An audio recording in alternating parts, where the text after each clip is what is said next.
고린도전서 15장 35절에서 49절까지 말씀.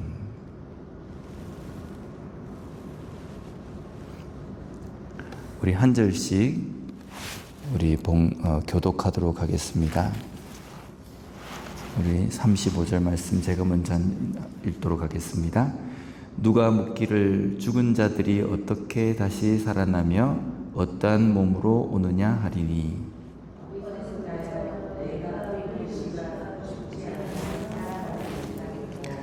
또 내가 뿌리는 것은 장래의 형체를 뿌리는 것이 아니요 다만 밀이나 다른 것의 알맹이 뿐이로되,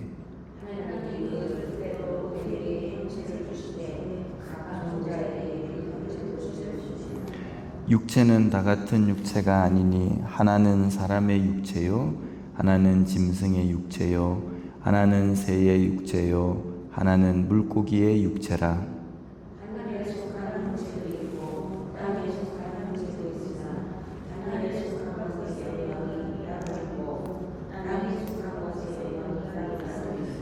해의 영광이 다르고 달의 영광이 다르며 별의 영광도 다른데 별과 별의 영광이 다르도다.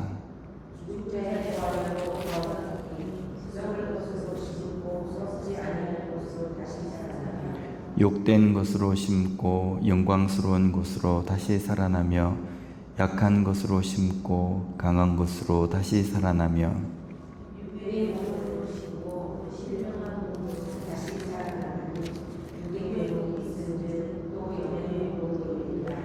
기록된 바 첫사람 아담은 생명이 되었다 함과 같이 마지막 아담은 살려주는 영이 되었나니,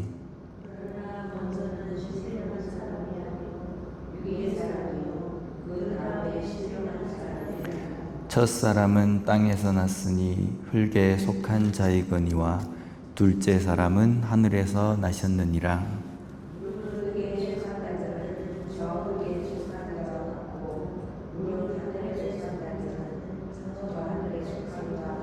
함께 읽겠습니다. 우리가 흙에 속한 자의 형상을 입은 것 같이 또한 하늘에 속한 이의 형상을 입으리라. 아멘.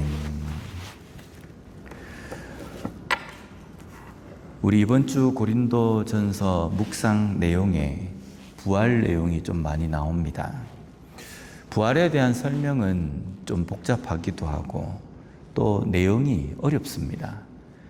우리가 신앙생활하면서 부활이란 말만큼 자주 쓰는 아마 단어도 없을 겁니다. 그런데도 이 내용을 완벽하게 설명하기에는요, 상당히 좀 어려운 내용입니다.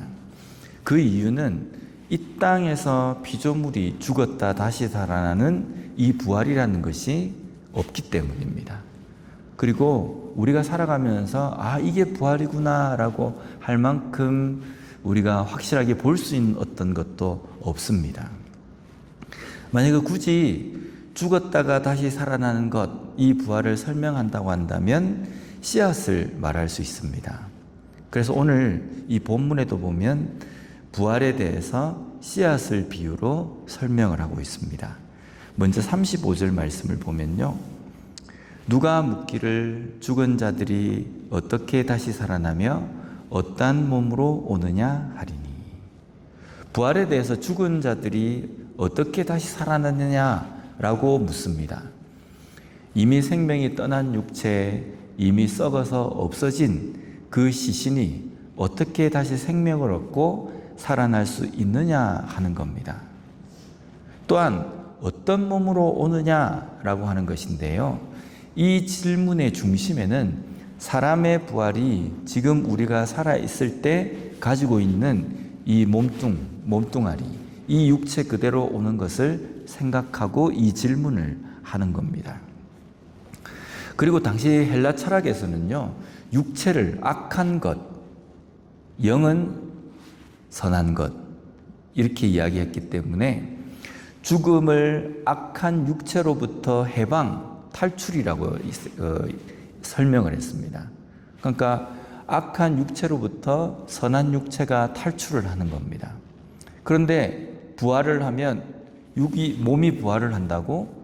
그러면 그 탈출한 그 영이 다시금 악한 육체로 들어가는 것이 아니냐라는 것 때문에 이런 질문을 하고 의아해 한다는 겁니다.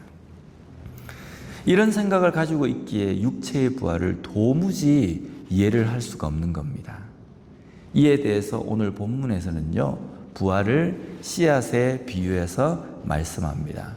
오늘 보면 36절 말씀을 보면 어리석은 자여 내가 뿌리는 씨가 죽지 않으면 살아나지 못하겠고, 씨를 뿌리는 것은요, 씨가 그대로 보존이 되어서 똑같은 씨가 날 것이라는 기대를 하기 때문이 아닙니다. 우리가 씨를 뿌리지 않습니까? 씨를 땅에다가 이렇게 뿌리고 씨를 이렇게 땅에다가 심는 이유는 나중에 이 씨가 다시금 씨를 이렇게 나오게 하기 때문에, 우리가 씨가 요만하게 깨같이 조그마하지 않습니까? 그럼 이 씨를 뿌리면 나중에 여기에서 씨가 날 것이다. 우리가 그렇게 기대를 하지 않지 않습니까? 우리가 씨를 뿌리면 이 씨가 땅에서 썩어서 이 형체는 없어집니다. 없어지고 그 씨로부터 나오는 것은요, 씨하고 전혀 다른 새싹이 납니다. 그리고 그 새싹이 점점점 커져서 열매를 맺고 또 꽃을 피우고 하는 겁니다.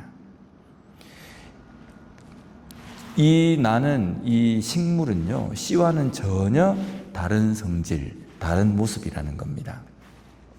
부활도 이와 같습니다. 육체의 죽음으로 모든 것이 끝나는 것이 아닙니다. 육체는 썩어지고 없어집니다. 그런데 육체는 또 다른 모습으로의 부활을 위한 시작이라는 겁니다. 그러기에 살아있는 동안에 우리의 육과 영이 어떤 삶을 사느냐는요, 죽음으로 다시 태어나는 부활을 준비하는 것입니다. 육이 죽습니다. 죽음이라는 것은 이 땅에서 끝이 아니라 새로운 어떤 생명, 새로운 삶으로의 시작이라는 겁니다. 그래서 죽음으로 우리 인생이 다 끝나는 것이 아니기 때문에 우리는 이 땅에 살아가는 삶을 좀 다른 면으로 부활이라는 그 부분에서 우리가 설명을 한다고 한다면, 지금 우리가 사는 이유는 새로운 부활을 위한 준비의 시간이라고 우리가 이야기해야 된다는 겁니다. 그런데 부활한 우리의 육체는요, 이 땅에서의 육의 모습과는 완전하게 다른 겁니다. 어떤 형체, 어떤 모습이다 구체적으로 우리가 설명할 수 없지만요, 예수님께서 부활하신 그 모습을 가지고 우리는 설명할 수 있습니다. 첫째는 예수님이 부활하셨을 때에 제자들이 예수님을 단번에 알아보지 못했습니다. 제자들이 엠마오로 가는 그 두 제자도 예수님께서 그 엠마오까지 같이 동행을 했음에도 불구하고 이야기하는 동안에 제자들은 예수님을 못 알아봅니다. 대화를 했음에도 불구하고 목소리도 잘 몰랐습니다. 나중에 예수님께서 내가 바로 예수다라고 이야기했을 때, 아, 그분이 예수구나라는 것을 안 것처럼 부활한 그 육체는, 부활한 그 몸은요, 우리가 이 땅에서 입는 이 몸과는 뭔가 조금 다른 모습이라는, 조금이 아니죠. 완전하게 다른 모습이라는 겁니다. 그런데 완전하게 다른 모습이기 때문에 전혀 지금 있는 이 모습과는 완전히 다른 모습인가? 제자들이 또 부활하신 예수님을 보며 예수님을 알았거든요. 아, 예수님이시구나라는 것을 알 정도의 모습이라는 겁니다. 그러한 모습이기 때문에 우리가 이 땅에서 있는 이 모습과 비슷할까? 비슷하기도 하면서도 또 다른 모습, 다르기도 하면서도 서로 알아볼 수 있는 모습, 뭐 이런 모습이었습니다. 예수님의 부활이 그러한 모습이기 때문에 우리는 예수님의 그 부활체를 보며 우리가 나중에 부활했을 때 어떤 몸을 입을지에 대해서 우리가 추측하고 생각해 볼 수 있습니다. 부활한 우리의 육은요, 이 땅의 육의 모습과는 완전하게 다른 겁니다. 마치 씨에서 전혀 다른 성질의 아름다운 꽃과 열매가 나는 것과 같은 의미입니다. 씨앗에서 아름다운 꽃이 되는 것은요, 그냥 그렇다고 생각을 하면서 막상 육의 부활에 대해서는 이해를 잘 못합니다. 씨앗으로부터 아름다운 꽃이 나고 열매를 맺을 수 있다라는 것은 우리 인간이 하는 일이 아니지 않습니까? 하나님의 전적인 주권입니다. 그렇다면 부활, 육의 부활도 마찬가지입니다. 어떻게 죽은 육신이 부활할 수 있느냐라고 묻는다면요, 이것 역시도 하나님의 절대적인 주권이라는 겁니다. 그리고 그 하나님의 주권은 우리가 상상할 수 없는 모습으로 부활하시는 전적인 능력이라는 겁니다. 오늘 부활이라는 이 내용이 우리가 좀 어렵기 때문에, 오늘 본문 내용이 또 그 묵상 본문이기 때문에 우리가 부활에 대해서 설명하지 않을 수가 없는데요, 우리 이 부활에 대한 이 내용들을 잘 또 다시 한번 또 생각해보는, 좀 어렵지만 그렇게 생각해보는 시간이었으면 좋겠습니다. 씨앗이 스스로 싹을 틔울 수 없듯이 부활은 오직 만물을 다스리시는 하나님의 주권적인 능력으로만 가능합니다. 이것은 이해를 하는 것이 아니라 믿음으로 받아들일 수 있는 것이라는 겁니다. 이것을 받아들이지 못한다라는 것은 믿음이 없는 겁니다. 나는 예수님은 믿겠지만, 하나님은 믿지만 부활은 도무지 믿을 수 없다, 이렇게 말할 수 없습니다. 하나님을 믿고 예수 그리스도를 믿는 믿음이 있다라고 한다면요, 우리는 부활을 믿는 믿음 또한 있다라는 전제가 그 속에 담겨 있다는 겁니다. 오늘 36절 말씀에 보면 이 부활을 믿지 못하는 자에 대해서 어리석은 자여라고 이렇게 말씀합니다. 이에 해당하는 헬라 원어가 아프론이라는 단어로 되어 있습니다. 뜻이 무슨 뜻이냐면요, 분별력이 없는 이라는 뜻입니다. 단순하게 지식이 없다는 의미가 아닙니다. 영적인 눈이 어두워진 상태라는 겁니다. 창조의 섭리에 대하여 알지 못하는 무지, 하나님의 주권과 능력에 대해서 모르는 상태라는 겁니다. 왜 이런 상태가 될 수 있습니까? 당시 고린도 교회 성도들 중에서도, 그리스도인들 중에서도 부활에 대해서는 못 믿겠다라고 이렇게 여기는 사람들이 있었습니다. 사도 바울을 통해서 수많은 복음 증거자들을 통해서 복음에 대해서 들었음에도 그것에 대해서 여전히 무지한 자, 어리석은 자라고 이렇게 말씀하는 겁니다. 분별력이 없다는 겁니다. 성경에 대한 지식은 있지만 분별력이 없다는 겁니다. 왜 없냐면요, 당시에 팽배해 있던 철학 사상과 세상의 지식이 교묘하게 섞였기 때문입니다. 사람들은 세상의 지식은요, 너무 잘 받아들입니다.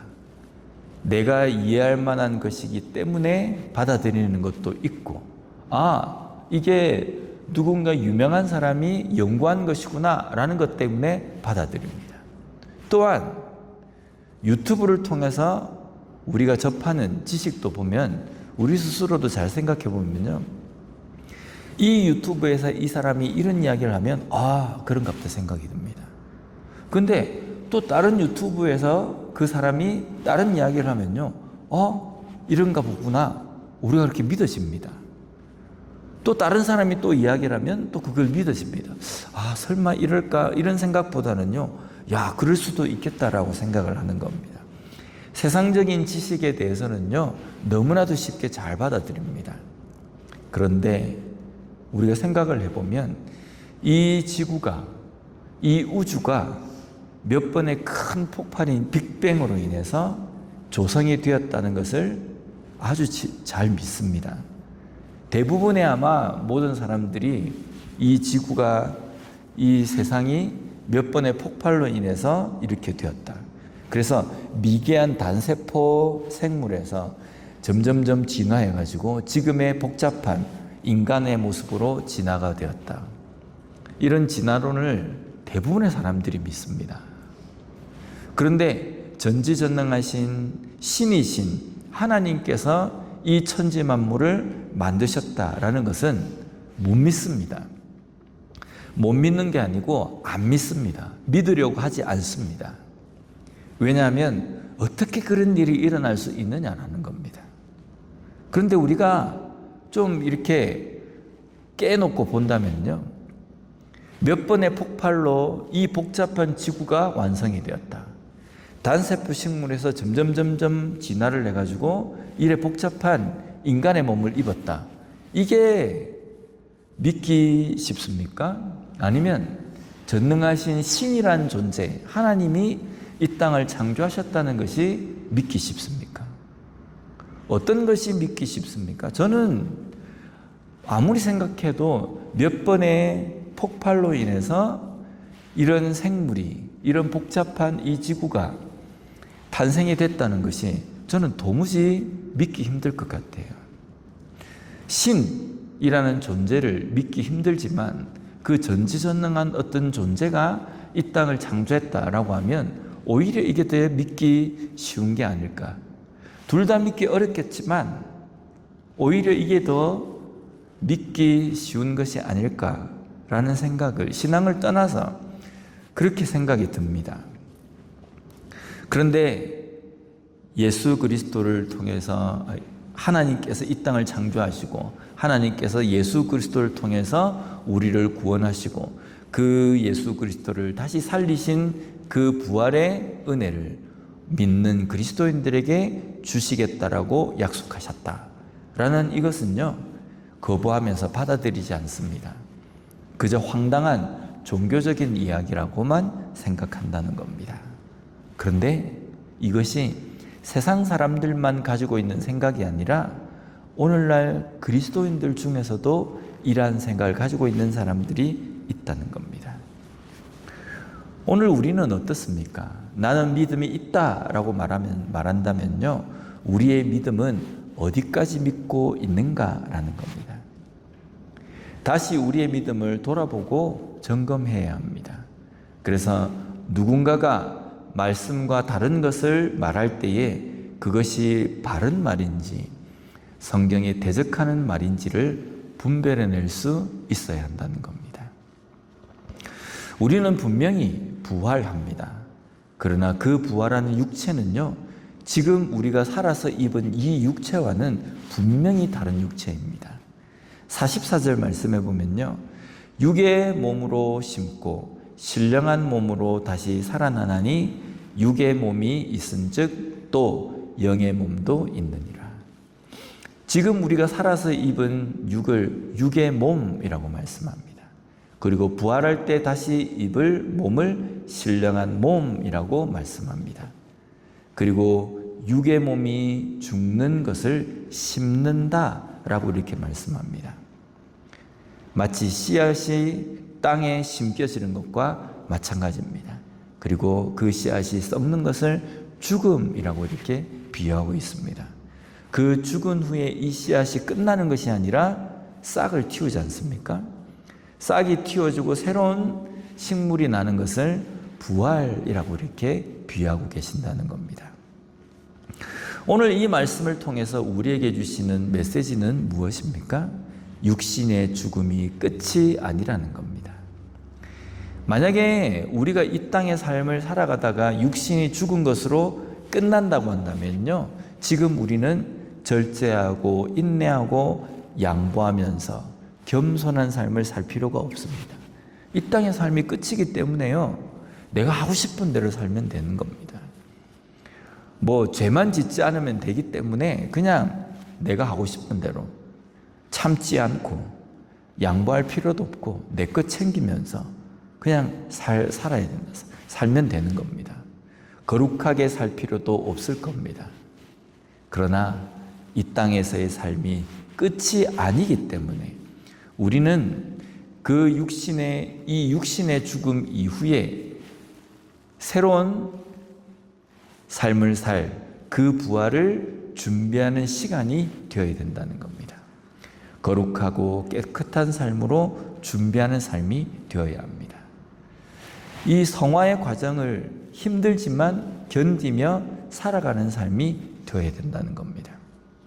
우리가 부활해서 새로운 생명을 얻는 것을 영화라고 이야기합니다. 그 영화를 위해서 전 단계가 성화입니다. 과정입니다. 우리가 거룩하게 점점 우리의 삶을 바꾸어가는 겁니다. 이 성화의 과정은요, 우리의 인생이 끝날 때까지, 이 땅의 삶이 끝날 때까지 지속되는 겁니다. 우리가 이 땅의 삶에서 믿음으로 견디고 또 시험에 들지 않도록 영적인 싸움을 싸고 하는 이유가 바로 이 성화의 과정을 견디고 또 이것을 살아가는 겁니다. 이것이 바로 우리의 믿음의 삶이라는 겁니다. 또한 끝이 아니기에 어려움과 힘든 상황 속에서도요, 포기하지 말아야 됩니다. 아름다운 꽃을 피우기 위해서 각고의 시간을 견디듯이 믿음으로 견뎌내는 겁니다. 부활의 소망을 가지고 지금 이 어려운 시기에 나와 함께 하시는 하나님, 나에게 부활의 은혜와 소망을 주시는 하나님을 의지하며 이기며 승리하는 삶을 사는 겁니다. 이런 부활의 신앙을 가지고 견디며 이기며 이 땅의 삶을 잘 사는 우리가 되었으면 좋겠습니다. 기도하겠습니다.